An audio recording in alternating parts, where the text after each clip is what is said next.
the first traction thing is important. I've been thinking a lot about myself. So you're speaking my language in that sense. The idea that, for your first engagements, let's say for every partner above a certain threshold or value or whatever you want to describe in terms of a guardrail, we should do that work with them. And it's interesting. I've talked to a few other partner leaders in the last year about this that say things like, well, our partners should bring their customer to the table. And you're like, okay, that's great. I agree if the shoe fits in that sense, right? If the opportunity is real. The thing that I think is lacking, though, is a sense of, actually, I'm curious if you agree or not, and challenge me if you don't, please. The idea of personal accountability. So my organization is doing, I'll keep a really simple example. Like my organization builds cars that we sell to people that they drive. Everyone knows what a car is. Like it's an easy example. What I'm saying is like the car that I build, I'm going to put on your lot. You're a car sales place, right? And you're going to sell that car. But what I'm not going to do is I'm not going to give you tires. I'm not going to give you gas. You're missing all of the glass. There's no windows in the thing. And the engine hasn't been run yet. And I think that's how a lot of programs, at least from my exposure the last couple months and really the last year or so, a lot of programs lean into their relationship expecting for some reason that their partners do so much of the heavy lifting. They put the glass in the car. They put the wheels on it. They put gas in it. All of that early work. Instead of saying, this is where my question comes in, we're already doing that. We're doing it for our direct customers. We're already going and, all the things I described, wheels, glass, gas, et cetera.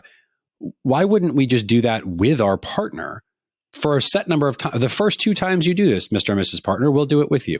Or the first, 3 times or whatever that number is that you're comfortable with from an LTV to CAC relationship.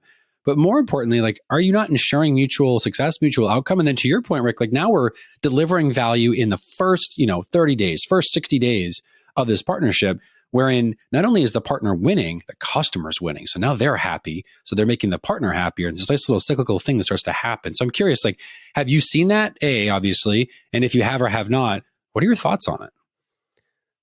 I think it's crucial. There's no better company to sell your product or to market your product than yourself. So I think that's really where you can play such a vital role in showing your partner the way. I think one of the sayings I always hear from one of my colleagues or VP partners is the 3x3 rule. So 3 times you do it you do it all together, but the first 3 times you do it, the second 3 times you do it together, but the last time they completely do it and you only give feedback. I think that's actually a great way of thinking about it in partnerships as well, because the first time you show them how it's done, then you let them practice, but you step in whenever you think it's necessary. And the last 3 times you let them do it completely, because indeed they have to be able to run it themselves. So I fully agree there. And I think it's with everything, whether it's with implementing, with marketing, with selling, like such an approach, then you'll get a wildly different success within your partner program. I think we just named this episode and probably the core takeaway. That's actually incredibly insightful. Not that I haven't thought of it, but I haven't actually applied it. I love that you described it in terms of we do it for you and you watch. We do it together. You do it and we watch. And if you think about it in context of being able to transfer knowledge, I've talked to a lot of leaders. I had somebody in the show a couple of weeks ago that talked about partner enablement and how, vital it is to go and build assets and, build an academy and build playbooks and build all of these things. Your team is already doing that. So now what you're saying is, well, that's great. And, there's value in those long-term assets. I don't want to, in any way negate that value. But I think fundamentally what you're describing is an opportunity to just do it, do the work together, pick up the phone, jump on a Zoom, do the work. And then, and here's the best part, your customer wins every time. Your customer benefits every single time. And now your partner's getting so much early value. They're ingrained, they're stuck, they're going to keep going. Yeah, absolutely. And I think by spending a little more time in the early stage of your partnership, you will have very high outcomes out of it, but also it enables you to spend less time later on, because I think that's the big issue. If 80% of your partners are inactive or not really significantly contributing to revenue, then you have a very big partner program, which means a very big channel or a lot of partners to manage as well. A lot of people needed for it, and it just gets more and more. Well, if you have fewer partners but make them very successful, then it also gets a lot more efficient. Yeah, that's interesting about the idea of the resourcing too, because obviously right now, state of the world, state of the market, for those of you that are listening, it's what are we in March 2023? Like it's kind of a weird place financially, globally. Everyone's very conscious of cost and certainly very conscious of resourcing and investments. Tech has had some challenges, there've been some layoffs and whatnot. But I think about what you're describing. Now we're talking about value point two. Value point one is a higher engagement from your partner, better, value delivery early on, and this idea of knowledge transfer. The secondary piece now, you're talking about longevity.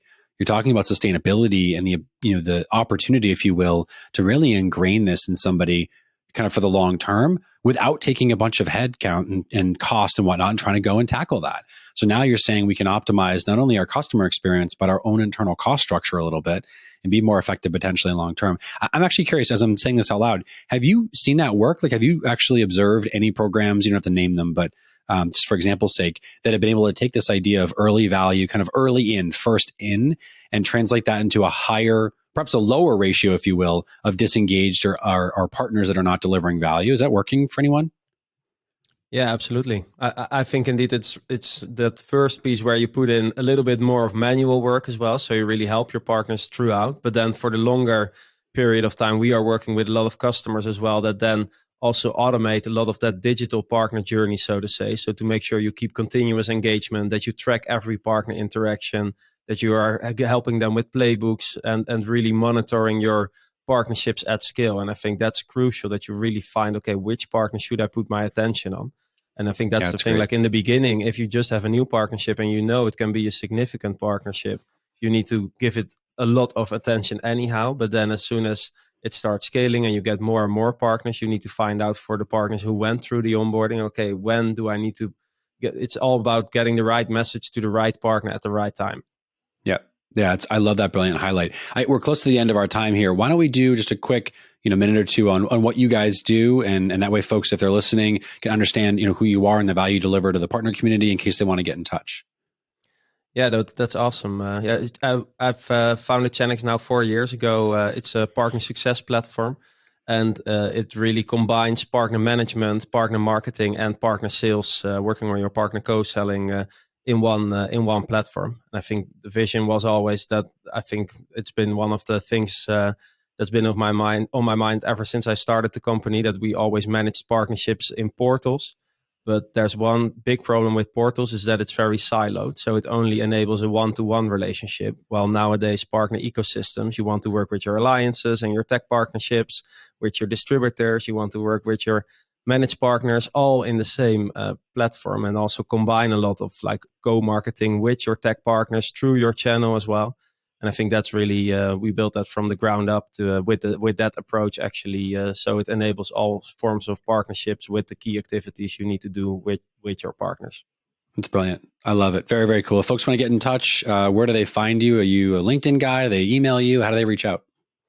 Yes, I love LinkedIn. So definitely invite me there, Rick van den Bosch, or Channext.com. Awesome. Brilliant. Well, thank you again, my friend. This has been a really insightful conversation. I appreciate the dialogue. I love a little bit of math in there and some really insightful thoughts on that kind of big picture and how to be very tactical in applying things. So thanks for coming on. Folks, if you're listening again, please like, subscribe, go on Apple and leave us a little bit of a review. We'd appreciate that. And as always, Rick, thank you, my friend, again. It's been a great conversation. Until next time. Thanks a lot. I enjoyed it very much.